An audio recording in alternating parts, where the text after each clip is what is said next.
So let's dive into one of the most important, most talked about economic relationships on the entire planet, the rivalry between the United States and China. It's a massive story of trade, tech, and a power shift that, believe it or not, affects every single one of us. You might be thinking, what does a global rivalry have to do with me? Well, it has a direct line to your daily life. It's in the price of the phone you're holding, the clothes you're wearing, and the very technology that powers our world. This story is so much bigger than just headlines. And to give you a sense of the scale we're talking about, it's just massive. Together, the US and China make up more than a third of the entire global economy. When they're on the same page, the world grows. But when they clash, everybody, everywhere, feels it. All right, so here's our game plan for today. First, we're going to look at China's incredible economic rise. Then, we'll talk about America's long-standing dominance. We'll see where they finally collided in a huge trade war, explore the ripple effects around the world, and finally, look at the new front line, technology. Okay, to really get what's happening now, we have to rewind the clock. Because just 40 years ago, China was a completely different country. I mean, it was largely poor, agrarian, and pretty much closed off from the rest of the world. But that was all about to change, in a big way. What's absolutely wild is just how fast all of this happened. It all kicked off in 1978 with a policy they called reform and opening up. Then, in 2001, China joined the WTO, and it was like they hit the gas pedal. By the 2010s, they'd pulled off one of the most incredible economic transformations in human history. You know, there's this famous quote from Deng Xiaoping, the leader who started it all, that just nails the whole idea. It was this signal that they were moving away from rigid ideology toward pure pragmatism. The thinking was simple. If a policy works, if it helps us grow, we're going to do it.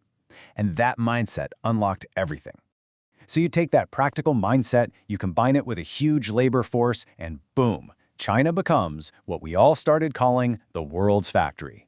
Companies from all over the globe rushed in to build things cheaper and faster. Pretty soon, you could pick up almost any product, anywhere, and you'd see those three words, made in China. Okay, so that's one side of the coin. Now let's flip it over and talk about the US. Because while China was on this meteoric rise, America was the undisputed champ, the #1 economic power, and it had been for the better part of a century. You see, America's power wasn't an accident. It was built on these really solid pillars. After World War II, its industry was booming. The US dollar became the currency of the world, which is a huge advantage. Plus, you had this incredible culture of innovation in places like Silicon Valley, and it was a magnet for the smartest people from all over the world. And for a while, this whole arrangement seemed like a win-win, right? American companies moved their factories to China, which meant we got cheaper stuff and corporations made a killing. Meanwhile, China's economy was exploding. But under the surface, this massive imbalance was growing, and it was setting the stage for a major conflict. And that imbalance couldn't last forever. This is where things started to get tense, as China started moving up the ladder. From making simple toys to developing its own high-tech gear, the relationship changed. It went from being complementary to being competitive, and the scene was set for a showdown. At the core of all this tension is a concept you've probably heard a lot about, the trade deficit. It's actually pretty simple. It just means the US was buying way more stuff from China than it was selling to China, and that became a huge point of frustration back in America. And when you look at the numbers, I mean, the difference is just staggering. That gap represents hundreds of billions of dollars flowing in one direction, year after year. A lot of people in Washington started to see this less as fair trade and more as the US economy bleeding out. But hey, it wasn't just about the trade deficit. The US had a whole list of other issues. There were widespread accusations of intellectual property theft, basically stealing ideas and designs. For an innovation-based economy like America's, that's a direct threat. Add in Chinese government subsidies that gave their companies an unfair advantage, and the feeling was, hey, this playing field is not level. And then, in 2018, things really came to a head. The US fired the first shot, slapping tariffs, which are basically just taxes, on billions of dollars worth of Chinese goods. China didn't even blink. They hit right back with their own tariffs on American stuff. And just like that, this tit-for-tat trade war was on, sending chaos through the entire global economy. Now, you might think this was just a fight between two countries, but nope. The shockwaves from this conflict spread across the entire globe. It hit industries, workers, and consumers in countries that had nothing to do with the initial dispute. Let's take a real-world example. American soybean farmers. For years, China was their #1 customer. When China's retaliatory tariffs hit, that demand just vanished. Overnight. Prices crashed and thousands of family farms were suddenly facing financial ruin. It's a perfect example of how these high-level decisions have very real, very painful consequences. Okay, but what about you and me, the everyday consumer? Well, those tariffs meant it suddenly cost companies more to import all sorts of goods and parts, and guess who they passed that extra cost on to? Us. Suddenly your new phone, your shoes, your furniture, everything started getting more expensive. But you know, every crisis creates an opportunity for someone else. With all these tariffs, companies started thinking, maybe we shouldn't have all our factories in China. So they started moving production.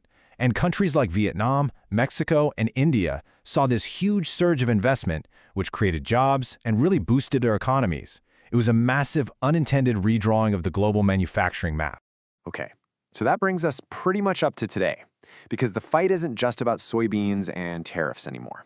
The new front line in this rivalry, and honestly, the one that matters most for our future, is the race for technological supremacy. And the strategies here are crystal clear.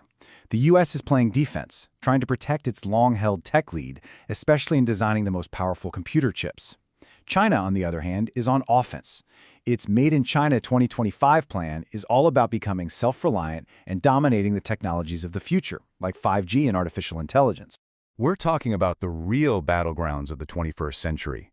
Leading in 5G isn't about faster downloads. It's about controlling the nervous system of our future cities. Dominating AI gives you a staggering economic and military edge. And semiconductors, the brains behind everything, he who controls the chips controls the future. It's no longer about who makes the most stuff, but who invents what's next. When you step back and look at the whole picture, this US-China rivalry really shines a light on a core paradox of our modern world. Being so interconnected has brought us amazing growth. But that same connection, that same interdependence, becomes a massive vulnerability when the politics get tense. It's a razor's edge between cooperation and conflict. And that really is the big question hanging over everything. As we move forward, what's it going to be? A century defined by zero-sum competition between the great powers? Or will they find a way to cooperate on the huge challenges we all face, like climate change or future pandemics? The answer to that question will absolutely define the world we live in.